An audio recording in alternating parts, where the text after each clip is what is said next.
Babi Simaro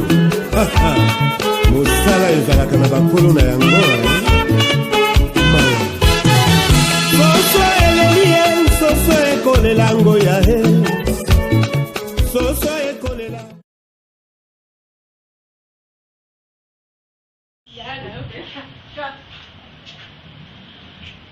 Nazolela mai na miso Nazali mama ni mama présidente fondatrice ya orphelinat Christ pour tous tosali 21 ans tozwaka soutien te na l'état ni na organisme kaka bandeko mwa muke muke batindelaka ngai mpe na bacotisation na biso nde tosungaka bana oyo bato ebele bazoseka biso me biso tozwi ngolu ya kobokola bana oyo tozwi ngolu bongo nazalaki te nakendaki place mosusu kozwa bana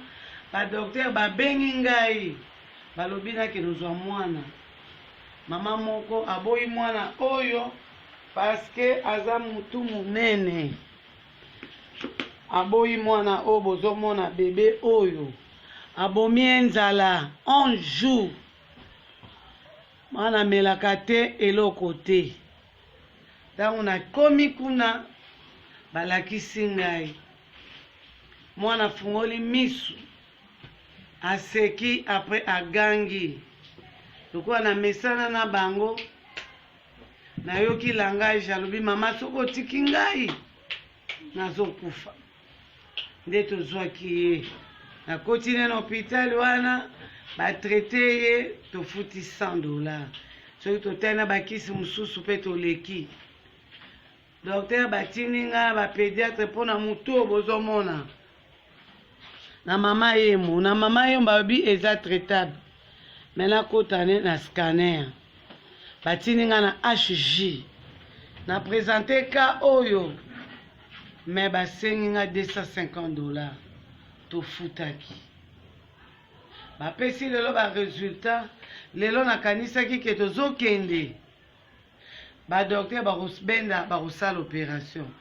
tokomi kuna baye basala yango kaka bisika mibale mpo aza bebe semka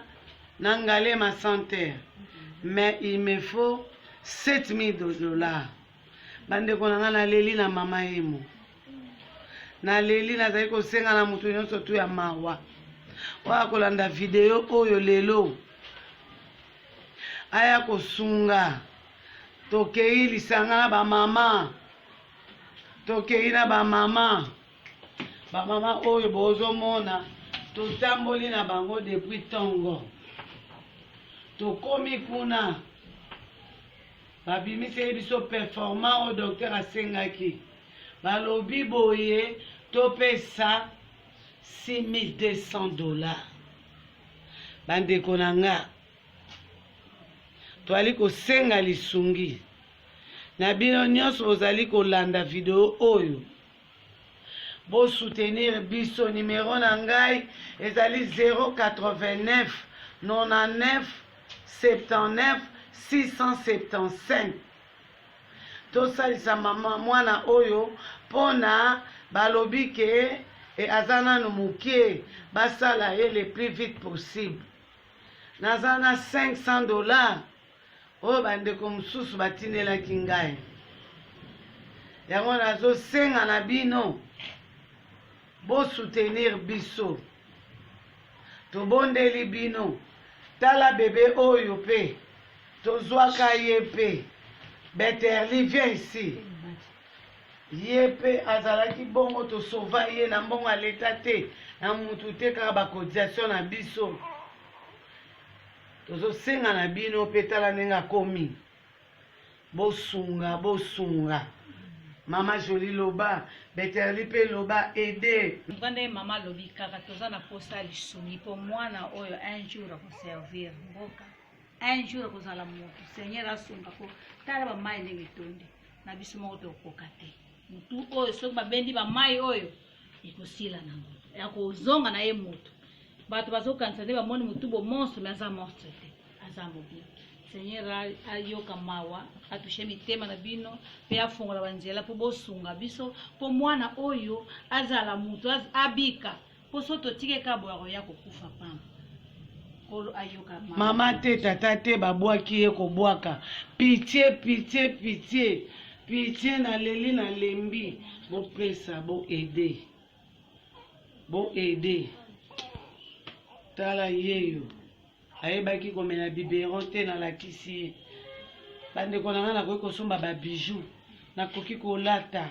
me na mipesa 21 ans sans soutien sans organisme kaka bandeko ya ngai na komite tozosungana nga mpe nazalaki lokola bango babandonaka ngai tala lelo ndenge nakoli. Papa akufaki mama akufaki moto akosunga ngai aza te kaka mpe bato ya mawa. Bino mpe bokota likambo lobi nakende kofuta na bondeli bino 089 99 79 675 wana ezali numero na biso. Baoyo mpe bakolanda wana banzela ya bato mosusu contacte bango, ezala na Suède, ezala na Angleterre, ezala na France, ezala na États-Unis. Soki omoni moto mpe abeleli yo benga biso sunga pardon punga na bondeli bino na kombo na Yesu. Pitié naza na ndako na nga natikaki yango tala des autres mpona kipe kaka bana mwana oyo na hôpital. Pitié, merci.